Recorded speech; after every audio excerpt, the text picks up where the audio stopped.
दोस्तों नमस्कार, मुझे सब्सक्राइब करें और मेरे साथ बने रहें। दोस्तों आज मैं आपको बताना चाहता हूँ हिंदू संस्कृति की विरासत में हिंदू की भूमिका।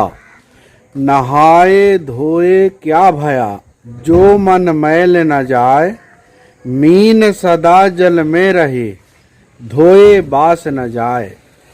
जैसे मछली को जल में रखें या ना रखें, कितना भी उसको साबुन निरमा शैम्पू लगा के धोया जाए, कितना भी उसको बाहर सुखा दिया जाए, इसके बाद भी मछली का जो गंध है, उसकी जो महक है, वो कभी समाप्त नहीं होती है। इसलिए मेरा कहने का मतलब ये है कि यदि मन से यदि कोई बदल जाता है तो उसके भेष बदलने की आवश्यकता नहीं है। तो एक तो ये है कि जात न पूछो साधु की, पूछ लीजिए ज्ञान, और मोल करो तलवार की, पड़ी रहन दो म्यान।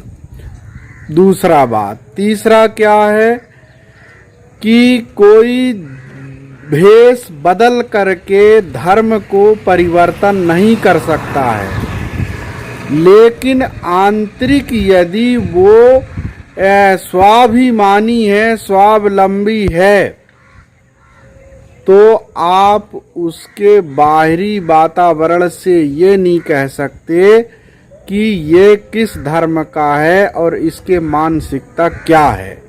मेरा कहने का मतलब ये है कि यदि भारत की संस्कृति हिंदू संस्कृति है और उस संस्कृति में कोई यदि मन से यदि हिंदू विचारधारा को अलग नहीं करता है, तो हिंदू की विचारधारा यथावत बनी रहेगी, ये कन्फर्म है।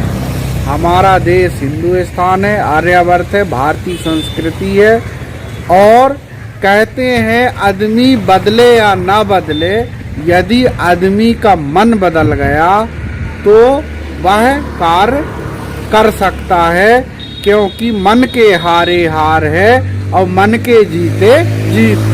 तो मन जब तक नहीं बदलेगा तब तक वह कार्य में अवरुद्ध आता है। इसलिए मन यदि है कि मैं हिंदू हूँ तो उसके वेशभूषा से कुछ नहीं होता, रहन सहन से कुछ नहीं होता, कपड़े लत्ते से कुछ नहीं होता कि चोटी रखना है कि ये है कि वो है।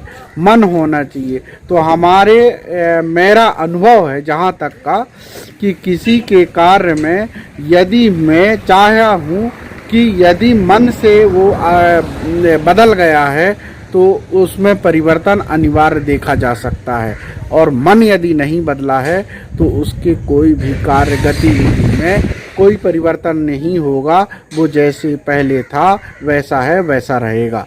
इसलिए मन की प्राथमिकता बदलने में पहले भूमिका होती है, बाद में अन्य संस्कृति के हिस्से।